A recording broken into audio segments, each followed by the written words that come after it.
Break के बाद स्वागत है आपका। आप देख रहे हैं योर स्टॉक्स, जहां पर हम आपके सवालों का जवाब देते हैं।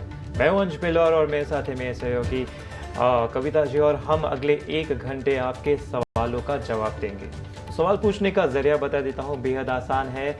आपके स्क्रीन पर एक व्हाट्सएप नंबर फ्लैश हो रहा होगा, उस व्हाट्सएप नंबर पर आप अपना सवाल भेज सकते हैं। इसके अलावा आप हमें एक्स यानी ट्विटर, फेसबुक या इंस्टाग्राम पर भी अपने सवाल भेज सकते हैं।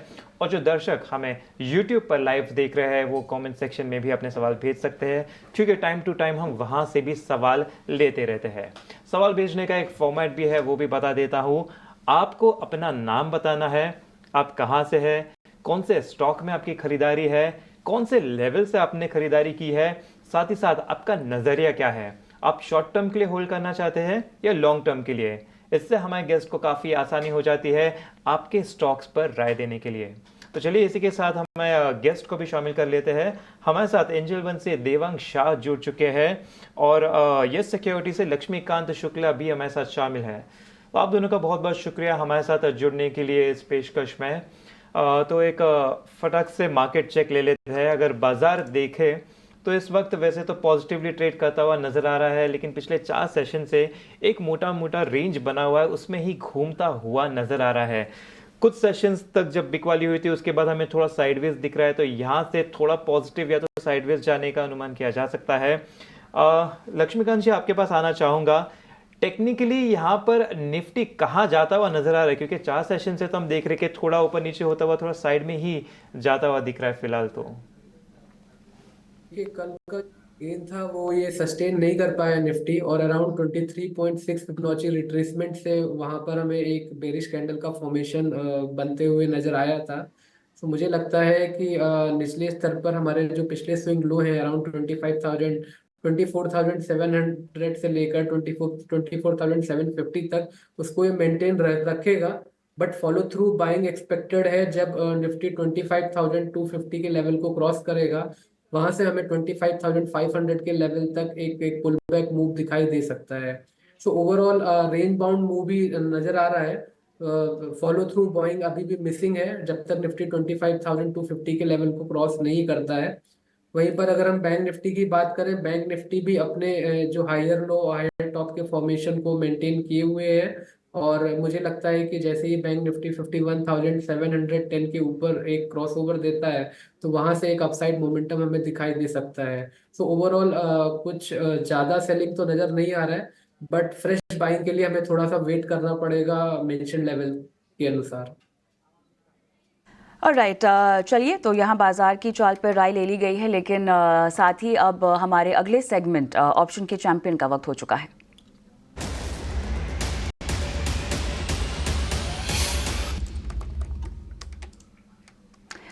जुड़ गए हमारे साथ जेएम फाइनेंशियल के अक्षय भागवत अपनी आज की पिक लेकर। अक्षय हाय, गुड मॉर्निंग, बताइए क्या है आपकी आज की पिक?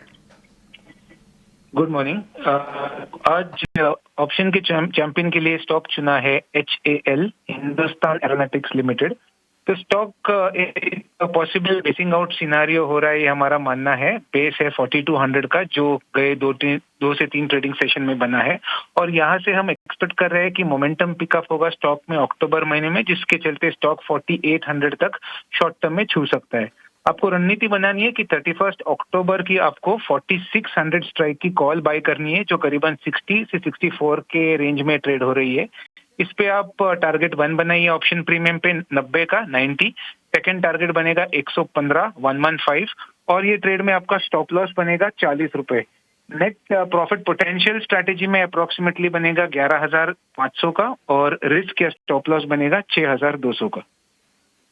राइट, तो HAL की यहाँ पर 4600 की कॉल खरीदने की सलाह दी जा रही है, और लक्ष्य यहाँ पर आप लगाएंगे 90 से लेके 115 तक का, लेकिन स्टॉप लॉस आपको लगाना होगा 40 का। अक्षय, बहुत बहुत धन्यवाद, आपने समय निकाला और दर्शकों को आज अपनी कॉल बताई। और इसी के साथ एक रिस्क डिस्क्लोजर दर्शकों के लिए, क्योंकि FNO में ट्रेडिंग करना काफ़ी जोखिम भरा भी साबित हो सकता है, और क्योंकि डेटा पाया गया है कि 10 में से 9 लोग जो हैं यहाँ पर नुकसान उठाते हैं, लिहाजा आपको सोच समझकर और आर्थिक सलाहकार से मदद लेकर ही इसमें ट्रेड करना चाहिए। जुड़ते हैं दर्शकों के साथ। अब्दुल कादिर साहब मेरे साथ फोन लाइन पर हैं। नमस्कार अब्दुल जी, कहाँ से बोल रहे हैं सर? हाँ जी नमस्कार सर, मैं भावनगर गुजरात से। ओके, किस स्टॉक में खरीदारी कर रखी है, किस भाव पे, क्या नजरिया है, बताइएगा। मैडम मैंने टाटा पावर का शेयर लिया है ओके, 203 के रेट से 200 पीस। 203 के भाव पे लिया है। बढ़िया। 200 पीस है ओके। और ये लॉन्ग टर्म का नजरिया से लिया हुआ है। ओके। अच्छा, तो अभी मेरा एक उसमें सवाल है मैडम, हाँ जो मेरा अभी उसमें 40,000 समथिंग का जो मेरा इन्वेस्ट है। हाँ। स्वागत है आपका। आप देख रहे हैं योर स्टॉक्स, जहां पर हम आपके सवालों का जवाब देते हैं। तो चलिए, हमारे साथ रतन रॉय जी जुड़ चुके हैं। रतन जी नमस्कार, बताइए क्या है आपका नमस्कार सवाल। नमस्कार सर जी। नमस्कार, बताइए।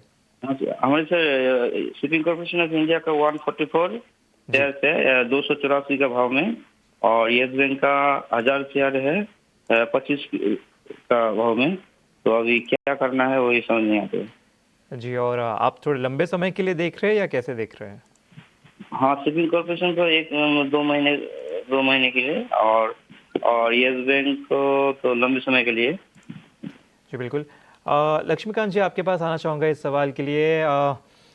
शिपिंग कॉर्पोरेशन 2 से 3 महीने के लिए देख रहे हैं, येस बैंक थोड़े लंबे समय के लिए होल्ड करना चाहते हैं। दोनों ही स्टॉक में इन्हें 15 से 18% की गिरावट नजर आ रही है। येस बैंक देखे तो येस बैंक में जहाँ से इनकी खरीदारी है वहाँ से कुछ 15% नीचे तो आया है। साथ ही ये जो लेवल पे उनकी खरीदारी है वहाँ पर ही अगर देखें तो 5 अगस्त को एक गैप डाउन हुआ था, वही 25 लेवल के आसपास तोड़ता हुआ, उसके बाद एक रीटेस्ट भी करता हुआ नजर आया था बाद में हमें 13 अगस्त को। उसके बाद में वहाँ पे टिक नहीं पाया, वहाँ से कंटिन्यूसली नीचे ही जाता हुआ नजर आया था। तो कितने पॉसिबिलिटी है, कितना लग सकता है यहाँ से वापस ऊपर जा सकता है इनकी खरीदारी के लेवल तक, ये होल्ड कर सकते हैं लंबे समय तक के लिए भी? साथ ही साथ शिपिंग कॉर्पोरेशन का भी बता दीजिए। देखिए, सबसे पहले मैं शिपिंग कॉर्पोरेशन ऑफ इंडिया की बात कर लेता हूँ। यहाँ पे एक डिक्लाइन देखने के बाद ये स्टॉक एक 200 डीएमए का सपोर्ट लेता हुआ नजर आ रहा है। सो मुझे लगता है कि आने वाले समय में जब तक ये 215 के लेवल के ऊपर सस्टेन करता है, तब तक एक पुल बैक मूव एक्सपेक्ट किया जा सकता है। जो बाइंग मोमेंटम है वो एक्सेलरेट हो सकता है जब ये 260 के ऊपर ट्रेड करना स्टार्ट करेगा। और जैसे ही 260 के ऊपर ये क्रॉस ओवर देता है, वहां से हमें 280 से लेकर 285 के लेवल्स भी दिखाई दे सकते हैं एससीआई इंडिया में। तो मुझे लगता है कि इनको 215 के साथ स्टॉप लॉस के साथ होल्ड रख सकते हैं शिपिंग कॉर्पोरेशन ऑफ इंडिया। तो जब तक ये इसके ऊपर ट्रेड करता है तब तक हम एक पुल बैक का एक्सपेक्टेशन कर सकते हैं। और ड्यू टू सेवी रिस्ट्रिक्शन मैं यस बैंक पे कोई रिकमेंडेशन नहीं दे पाऊंगा। देवांग से पूछ लेते हैं फिर। देवांग। यस बैंक की बात करें तो ये स्टॉक्स में अभी भी ट्रेंड नेगेटिव है। जो स्टॉक में अभी फर्दर और करेक्शन देखने मिल सकता है, तो ट्रेडर्स को या इन्वेस्टर्स को सजेशन रहेगा कि इस तरह के स्टॉक को अवॉइड करना चाहिए और एग्जिट की सलाह रहेगी स्टॉक में से। व्हाट्सएप के जरिए दीपिका का सवाल लेंगे, मुंबई से सवाल भेज रही हैं ये। और देवांग बीएचईएल में खरीदारी कर रखी है 60.40, और दूसरा भी स्टॉक है इनका सीईएससी, और इसकी जो इनकी बाइंग प्राइस है 154.58। दोनों में ही नजरिए का हमें अंदाजा नहीं है। व्हाट्सएप पे सवाल पूछा इन्होंने। फर्स्ट बीएचएल की बात करें तो स्टॉक्स एक सपोर्ट जोन के पास है। बात करें टेक्निकल चार्ट की तो नियर बाय सपोर्ट है, तो यहाँ पे होल्ड की सलाह रहेगी। 260 का एक स्टॉप लॉस रखने की यहाँ सलाह रहेगी। अपसाइड अराउंड 285 टू 90 तक के जोन देखने मिल सकते हैं बीएचईएल में। सीएसए की बात करें तो सीएसए में देखा जाए तो मीडियम चार्ट स्ट्रक्चर अभी भी पॉजिटिव ट्रेंड में है, तो यहाँ पे भी होल्ड की सलाह रहेगी। शॉर्ट टर्म के लिए 180 का स्टॉप लॉस रखे स्टॉक में। अराउंड 200 एंड 205 तक के जोन देखने मिल सकते हैं सीएससी में। जी बिल्कुल। तो दोनों स्टॉक्स पे आपको लेवल्स दे दिए गए हैं। इसी के साथ यूट्यूब पर हमें काफ़ी सवाल आ रहे हैं, तो वहाँ से कुछ सवाल ले लेते हैं। लक्ष्मीकांत जी, आपके पास आना चाहूँगा इस सवाल के लिए। तो एक यूज़र है, उन्होंने एसबीआई पर राय जाननी चाहिए कि यहाँ पर इसे खरीदा जा सकता है क्या? स्टॉक देखो तो पिछले कुछ 1 महीने से एक कंसोलिडेशन में फंसा है, लेकिन यहाँ पर क्या कुछ खरीदारी का मौका बनता हुआ नज़र आ रहा है? डेफिनेटली एसबीआई ने अपने स्ट्रक्चर इम्प्रूव किए हैं, और 200 डीएमए के सपोर्ट लेने के बाद ये हायर टॉप्स हायर बॉटम के अनुसार ट्रेड कर रहे हैं। ब्रेकआउट का एक्सपेक्टेशन 810 815 के जोन के ऊपर है। जैसे ही ब्रेकआउट आता है तो वहां से हमें 860 से लेकर 880 के लेवल्स दिखाई दे रहे हैं। सो ओवरऑल स्ट्रक्चर काफी अच्छा लग रहा है, तो ये करंट लेवल्स पे भी बाय कर सकते हैं। स्टॉप लॉस ये रख सकते हैं 770 का। ऊपरी स्तर पर देखें एसबीआई का तो 860 से 880 के लेवल दिख सकते हैं, लेकिन नीचे की तरफ स्टॉप लॉस जरूरी है 770 का। चलिए इसी के साथ वक्त है एक छोटे से ब्रेक का, आप हमारे साथ बने रहिए।